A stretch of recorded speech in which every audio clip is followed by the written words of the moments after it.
2025, j'ai publié ma première capsule temporelle. Avant ça, j'étais absent des réseaux sociaux. Je ne filmais pas mon quotidien. Je ne me mettais pas en scène. Ce n'était pas mon mode d'existence numérique. Enregistrer cette première vidéo a été un saut dans l'inconnu. Bon, j'avais mentalisé l'exercice, mais je pensais pas que ce serait aussi cardio. Et à chaque visionnage, me voir parler, me regarder penser, entendre ma voix, portée par une caméra, quelque chose changeait dans ma représentation. Et le moment le plus charnière, celui où j'ai senti le temps se distordre, c'est celui de la publication. Appuyer sur ce bouton publier. Savoir qu'à partir de là, mon discours, ma personne, ma pensée serait susceptible d'être vue par le plus grand nombre. Que des gens pourraient me reconnaître sans que je sois au courant, sans que je puisse les connaître au préalable. C'est particulier, c'est vertigineux, mais ça fait partie du jeu. Et ce moment-là m'a appris quelque chose d'essentiel. Le téléphone ne sert pas seulement à consommer. Quand tu passes de l'autre côté, quand tu produis, quand tu te montres, quand tu existes publiquement, il devient un outil de construction identitaire. On pense souvent à tort que le smartphone égale distraction, perte de temps, problème, et donc on cherche des solutions qui ressemblent à des punitions. Désinstaller des applications, se forcer à moins scroller, culpabiliser d'avoir regardé son écran trop longtemps, comme si le problème était l'outil lui-même. Mais c'est une erreur fondamentale, parce que le téléphone n'est pas juste un outil de consommation, c'est un outil de production de sens, et ça change tout. Quand j'ai enregistré ma première capsule, je n'utilisais pas mon téléphone pour consommer du contenu, je l'utilisais pour construire quelque chose, pour me positionner dans le monde, pour exister d'une manière nouvelle. Le téléphone ne vole pas ton temps, il révèle ce que tu fais de toi-même. En 1984, le psychologue social Serge Moscovici publie ce Phenomenon of Social Representation. Il formule quelque chose qui éclaire directement ce qu'on vit à l'ère numérique, même si lui ne parlait pas encore de smartphone. La thèse centrale, c'est que nos idées du monde ne sont pas individuelles, elles sont construites socialement. Ce qu'on pense de soi dépend de ce que les autres voient de nous et de ce qu'on leur donne à voir. Autrement dit, l'identité n'est pas quelque chose qu'on possède seul dans son coin.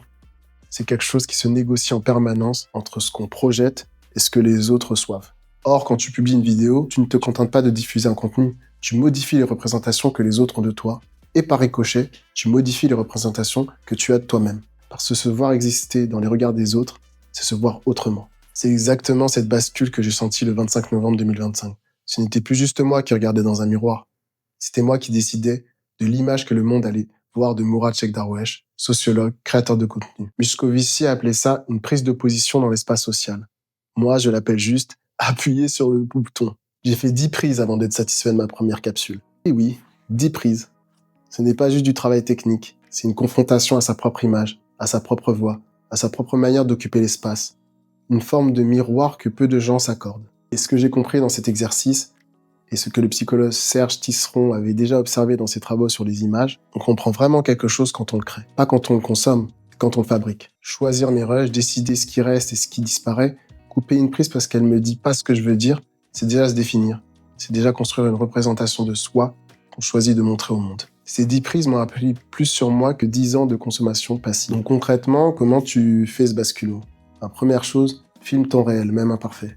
Pas besoin de matériel professionnel. Pas besoin d'un studio, ton téléphone suffit. Filme ton environnement, tes idées, ton quotidien, pas pour poster nécessairement, mais pour comprendre, pour te voir autrement, pour développer un regard sur ta propre réalité. La deuxième chose, si tu veux créer du contenu, monte, parce que c'est là que le sens se crée. Le montage n'est pas une étape technique, c'est une étape intellectuelle. Choisir ce qui reste, c'est choisir ce que tu veux dire. Couper une prise, c'est décider ce que tu ne vas pas montrer. C'est dans cet espace de décision que tu construis ta voix. Troisième chose, partage pour exister. La publication est vertigineuse, je le sais. Et c'est dans ce moment-là que quelque chose d'irréversible se produit. Tu assumes ton regard, tu prends une place, tu existes socialement d'une manière nouvelle. Et cette existence-là, personne ne peut te la retirer. Ce que tu montres au monde devient ce que le monde voit de toi. Et ce que le monde voit de toi finit par changer ce que tu vois de toi-même. C'est ça le mécanisme que Moscovici avait identifié. Et c'est ça que ton téléphone peut activer si tu décides de passer de l'autre côté. En clôture, on t'a fait croire que ton téléphone était ton ennemi, qui volait ton temps, fragmentait ton attention, t'abrutissait. Mais en réalité, c'est un levier, un outil de création, un outil d'expression, et même un outil de transformation sociale et de transformation identitaire.